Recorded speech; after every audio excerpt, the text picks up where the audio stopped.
أرسل رسوله بالهدى ودين الحق ليظهره على الدين كله ولو كره الكافرون. أشهد أن لا إله إلا الله وأشهد أن محمدا عبده ورسوله. اللهم صل على سيدنا محمد وعلى آله وصحبه ومن تبعهم بإحسان إلى يوم الدين. أما بعد. Alhamdulillah, kita panjatkan sendiri rasa syukur kepada Allah Subhanahu wa taala yang izin limpah kurnianya serta taufik dan hidayah daripada Allah. Kita diberi kesempatan oleh Allah Subhanahu wa taala, keizinannya serta taufik dan hidayah dari Allah, kita dapat bersama pada malam ini untuk kita meneruskan kuliah kita dalam kitab Nasaih Diniyah wa Wasaya Imaniyah. Dan insyaAllah pada malam ini kita menyambung muka surat yang ke-409, larangan berjual beli dengan riba. Larangan berjual beli dengan riba, yang mana jual beli dengan riba ini apabila dia melibatkan barang-barang yang dipanggil dengan barang ribawi. Barang ribawi ini ada yang berbentuk logam, ada yang berbentuk bukan logam. Contohnya barang ribawi, emas, perak, gandum, yang disebut dengan barang-barang ribawi. Baik. Adapun berjual beli dengan riba mengandungi dosa besar dan bahaya yang berat. Allah telah berfirman, A'udzubillahi minasyaitonirrajim. Ya ayyuhallazina amanu taqullaha wa zaru ma baqiya minar riba in kuntum mu'minin. Fa in lam taf'alu fa'zanu biharbin minallahi wa rasulih. Wahai orang-orang yang beriman, bertakwalah kamu kepada Allah serta tinggalkanlah sisa-sisa riba. Jika kamu benar-benar orang mukminin, jika kamu tidak melakukannya, maka bersedialah untuk menerima perang dari Allah dan dari Rasulnya. Baik. Siapa yang berdaya berhadapan dengan peperangan Allah dan Rasulnya, kami sekalian berlindung kepadamu ya Allah dari ditimpa kutukan dan bala serta ditemani oleh kesengsaraan. Baik. Allah bagi amaran bahawa perbuatan riba ini termasuk dalam perkara yang diisytihar perang oleh Allah. Dalam hadis yang lain, ada dua jenis dosa yang Allah umumkan, Allah isytihar perang. Satu dosa riba, dan yang kedua adalah memusuhi kekasih Allah atau memusuhi wali-wali Allah. Man adali waliyan faqad azantuhu bil harb. Siapa yang memusuhi, memerangi wali-waliku, kekasih-kekasihku, maka aku isytiharkan perang ke atasnya. Dan satu lagi adalah kerana dosa riba. Dan dosa riba ini Allah Subhanahu wa taala mengisytiharkan perang, dan Allah mengarahkan supaya kita meninggalkan sisa-sisa ataupun baki-baki daripada riba. Dan sudah barang tentu bila berperang dengan Allah dan Rasul ini, dia bukanlah suatu benda yang kecil, bukan benda remeh. Dia bukan sekadar boleh, bahkan juga dia memberi kesan yang sangat besar dalam kehidupan seseorang, sehingga seorang itu mendapat laknat, bala, kesengsaraan kerana Allah dan Rasul memeranginya kerana perbuatan riba yang dia lakukan. Rasulullah sallallahu alaihi wasallam sendiri telah melaknati pemakan riba orang yang makan riba, ejen-ejennya, penyaksinya, penulisnya, sebagaimana bunyi sebuah hadis Nabi SAW. Siapa sahaja yang terlibat dalam aktiviti riba, maka seluruhnya itu mendapat bahagian daripada laknat daripada Rasulullah SAW. Laknat ni maksudnya jauh daripada rahmat. Rasulullah SAW juga telah mengkategorikan makan riba itu di antara 7 bencana yang membinasakan. 7 dosa besar. Salah satunya adalah aklul riba, makan riba. Yang di antaranya adalah mensyirikkan Allah Ta'ala. Dosa paling besar nombor 1 adalah syirik. Kemudian membunuh jiwa yang diharamkan oleh Allah, sebagaimana bunyi sebuah hadis juga. Makan riba, makan harta anak yatim, murtad, lari dari medan perang. Ini semua termasuk dalam 7 dosa besar. Bersabda Rasulullah sallallahu alaihi wasallam, "Ar-riba salasatun wa sab'una baban. Aisaruha ay yankiha ar-rajulu ummah." Riba itu mempunyai 73 pintu. 73 bab atau 73 pintu. Yang paling ringan di antaranya, iaitu yang paling ringan, dosa riba paling ringan, ialah seperti seseorang menikahi ibunya sendiri. Dosa riba paling ringan sama seperti dosa menikahi ibu sendiri. Haram hukumnya menikahi ibu sendiri. Ini adalah amalan jahiliyah. Orang Arab jahiliyah dahulu, bila suami itu meninggal, maka atas anak lelaki itu, apakah dia nak meneruskan ataupun dia tidak mahu meneruskan. Ini amalan masyarakat jahiliyah. Dia menjadi zina lah, haram hukum. Jadi dosa paling ringan dalam bab riba, dosanya dosa seperti menikahi ibu sendiri. Sabda Rasulullah sallallahu alaihi wasallam, "Arba'atun haqqun 'ala Allahi an la yudkhiluhumul jannah wa la yuziqahum na'imaha mudminul khamri wa akilu malil yatim bighairi haqq wal 'aqu liwaliday."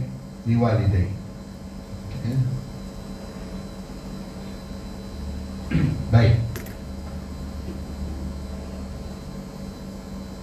4 golongan manusia, kata Nabi SAW, patut Allah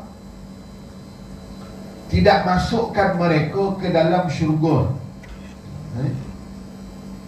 dan tidak membiarkan mereka mengecap nikmat syurga itu. Ada 4 golongan, kata Nabi, tak layak masuk syurga dan tidak layak merasa nikmat syurga. Pertama, mudminul khamri, tai arak. Kalau Melayu kata kaki botol. Mudmin ni maknanya macam penagih lah. Orang yang terlalu, maknanya penagih lah, dia macam penagih lah. Penagih dadah ni penagih arak, mudmin. Orang Melayu sebut kaki botol. Melayu ni kalau yang tak elok dia sebut kaki je. Akilul riba, pemakan riba. Wa akilu malil yatim, orang yang makan harta anak yatim tanpa hak. Dan orang yang menderhaka kedua ibu bapanya. Waliyahzubillah. Baik. Jadi 4 golongan ni, salah satunya adalah akilul riba, orang yang makan riba. Baik. Sabdanya lagi, sabda Nabi sallallahu alaihi wasallam, "Adz-dzahabu bil-dzahabi wal fiddatu bil-fiddah wal burru bil-burri wasyairu bisyairi, wattamru bittamri, wal milhu bil milhi, mislan bimislin, sawa'an bisawa'in, yadan biyadin. Wa idza ikhtalafat hadhihi al-asnaf fabi'u kaifa syi'tum idza kana yadan biyadin. Baik. Kata Nabi SAW, yang ini saya sebut tadi barang ribawi.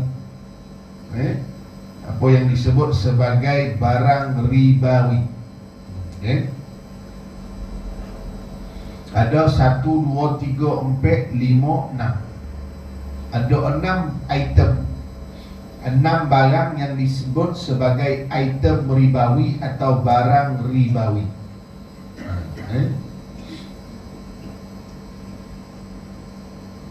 Yang mana barang-barang ini ataupun perkara ini, 6 perkara ini, dia dalam ada kategori logam dan ada kategori bukan logam. Barang ribawi yang disebut oleh Nabi SAW, dia tidak boleh ditukar dengan barang yang sama secara berlebihan. Nanti dia boleh terlibat dengan riba. Barang tu ada yang bersifat logam seperti emas dan perak, dan ada pula yang bukan bersifat logam.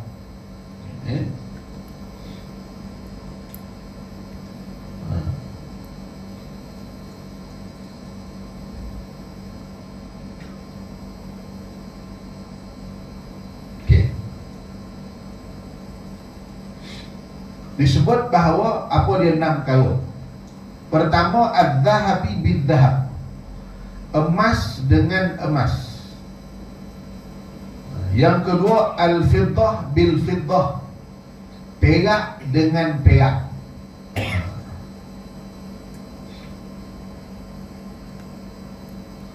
Yang ketiga, wal-burru bil-burri, gandum dengan gandum. Wasyairu bisyairu, terigu dengan terigu, ataupun disebut dengan bali. Bali, syair di sini dengan makna barli, bali, bali dengan bali. Wal tamru bit tamri, tamar dengan tamar. Wal milhu bil milhi, dan juga garam dengan garam. Baik. Kalau melibatkan 6 perkara ini, disyaratkan apabila diperjualbeli emas dengan emas, perak dengan perak, gandum dengan gandum, bali dengan bali, tamar dengan tamar, garam dengan garam, apabila diperjualbeli hendaklah masing-masing sama jenis. 1, sama banyak, dan satu waktu masa penyerahan. Apabila bangsanya berbeza, tidak sama, barulah boleh kamu menjualnya menurut kehendak kamu, tetapi waktu penyerahannya mestilah serentak. Kenapa dikatakan bahawa barang-barang ini menjadi sebagai barang ribawi? Elah dia, sebab dia berlaku riba dalam urusan jual beli 2 perkara, iaitu nilai mata wang, iaitu logam tadi, dan juga makanan. Jadi segala jenis item, sama ada berbentuk nilai mata wang seperti emas, perak, ringgit, dolar, ataupun makanan seperti beras, kalau dijadikan nilai mata wang, maka ia dikaitkan dengan item ribawi, barang-barang ribawi. Tetapi ada cara lah bagaimana nak mengelakkan daripada barang-barang ini terpalit dengan riba. Menggunakan perkara ini mengelakkan daripada riba. Ulama menetapkan 2 syarat. yang mesti dipenuhi untuk menjalankan aktiviti jual beli dengan item tersebut, dengan barang-barang tersebut, mengambil berdasarkan hadis ini. Pertama, dia kata mestilah sama kuantiti. Kuantitinya mesti sama. Okay. Kalau contoh orang nak melakukan jual beli atau bertukar barang menggunakan sistem barter, melibatkan mata wang umpamanya ataupun makanan, maka diwajibkan sama nilai ukuran dan beratnya. Contohnya, kalau kita nak tukar duit daripada duit koteh kepada duit syirik, mesti ditukar dengan nilai yang sama. RM2 koteh tukar dengan RM2 syirik. Kalau RM2 koteh kita nak, kita tukar dengan RM2 syirik, kena bayar RM2.50, itu jadi ribawi. Dia jadi riba sebab barangnya sama. Okay. Kalau nak tukar boreh A dengan boreh B, mesti ditukar dengan kuantiti boreh yang sama. Kalau 10 kg boreh A, ditukar juga dengan 10 kg boreh B. Kalau sekiranya tidak dipenuhi, nilai yang tak sama, ada satu kurang yang satu lebih, maka transaksi itu, tukaran itu, dia dinamakan dengan riba al-fadli. Riba lebih, riba lebihan. Disebabkan oleh tak sama kuantitinya, sedang kedua-duanya daripada jenis barang yang sama. Walau bagaimanapun, kiranya jual beli berlaku antara dua item yang berlainan jenis, dua benda yang berlainan. Contohnya omeh dengan duit ringgit, beli omeh dengan duit ringgit, maka dibolehkan untuk tidak sama nilai unit, dengan syarat jual beli mesti dilakukan serta-merta. Maknanya kita kalau beli omeh, pembeliannya itu dibayar sewaktu itu, dan omeh itu dapat juga pada waktu tersebut, untuk mengelakkan daripada berlakunya riba. Sebab boleh jadi besok harganya dah jadi lain, nilainya dah jadi lain. Boleh jadi untung bagi orang yang jual omeh, boleh jadi untung bagi orang yang beli omeh tersebut. Jadi diboli pada waktu itu, nilainya waktu itu, bayar waktu itu, ambil juga waktu itu.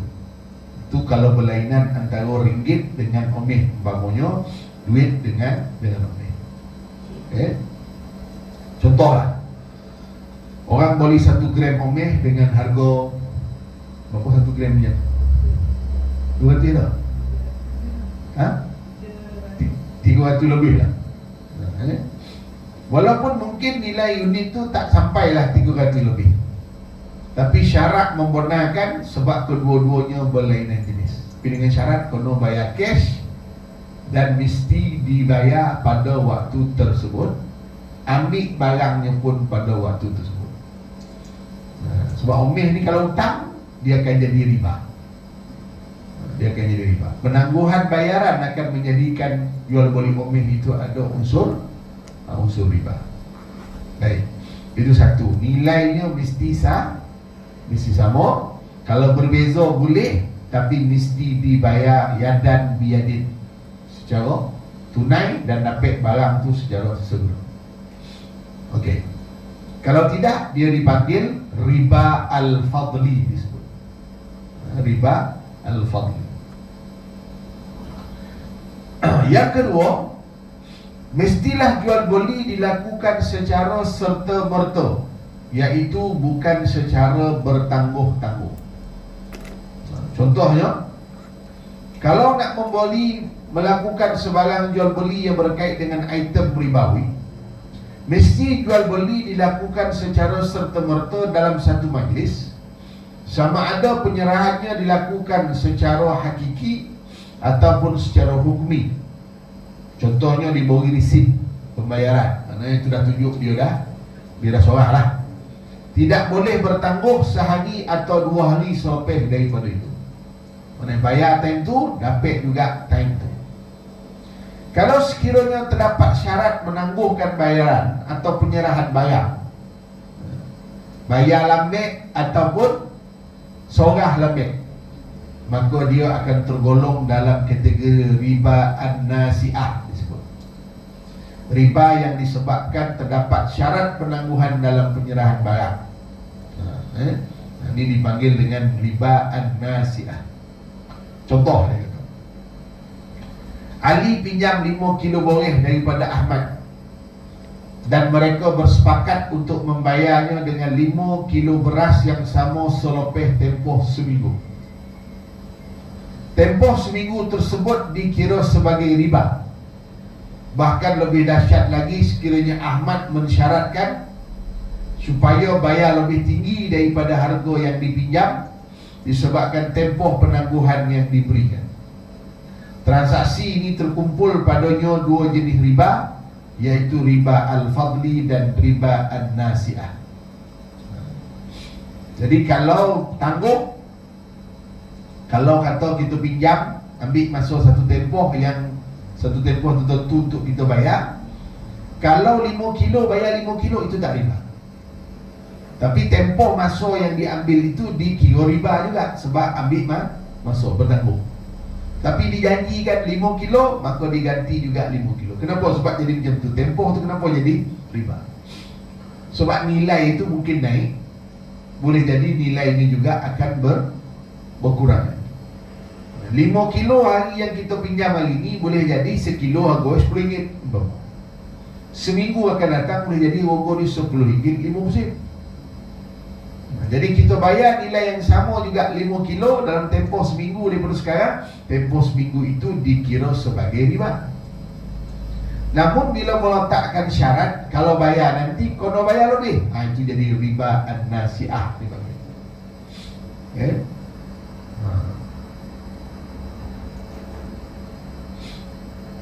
Jadi itu disebut dengan riba.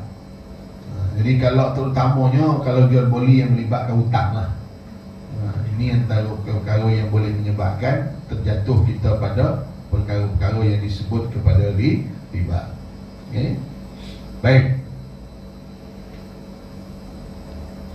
Rasulullah SAW telah menerangkan kepada kita hukum riba. Menerusi hadis ini, lantaran itu tidak ada jalan lagi bagi seseorang pun untuk menentang dan tidak patuh kepada. Baik.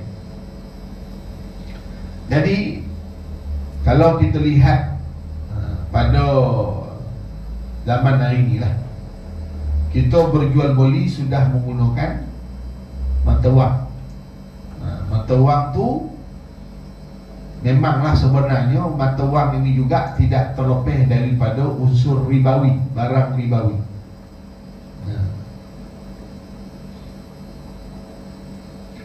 Sebab apa? Nilai konteh itu, contoh kita ada duit RM50. RM50 tu yang ada pada ke tangan kita RM50 tu, itu disandarkan nilainya RM50. Sekoping konteh itu gogo dia bukan RM50. Boleh jadi kurang daripada tu lah. Boleh jadi kurang daripada tu, kurang lah. Sekoping konteh disandarkan nilainya RM50. Tapi bila kita bayar, kita nilaikan RM50 itu dengan duit konteh, nilai RM50. Kita sandarkan nilai, bukannya harga konteh itu RM50. Sebab itu untuk jual beli, mata wang yang paling terselamat daripada ribawi adalah menggunakan duit omeh. Dipanggil sebagai dinar. Dinar lah, nilai omeh. Kalau harga kecil sikit, mungkin kita guna dirham, duit perak. Sebab itu contohlah, duit-duit mata wang ni dia terdedah kepada inflasi. Dia ada susut nilai dia. Contohlah, zaman Nabi dulu kita beli seekor kambing, harga dia 1 dinar. 1 dinar dapat seekor kambing. Contoh. Zaman hari ini pun kalau kita beli kambing, harganya juga adalah 1 dinar. 30 tahun dulu kita beli kita beli seekor kambing, harganya juga adalah 1 dinar. Baik. Tapi kalau kita tengok dengan nilai kita pada hari ini, kalau kita tengok nilai yang ada pada hari ini lah, 1 dinar, ini berapa 1 dinar? Lebih kurang dalam berapa 1 dinar kan? Saya dah lama tak tengok meh ni.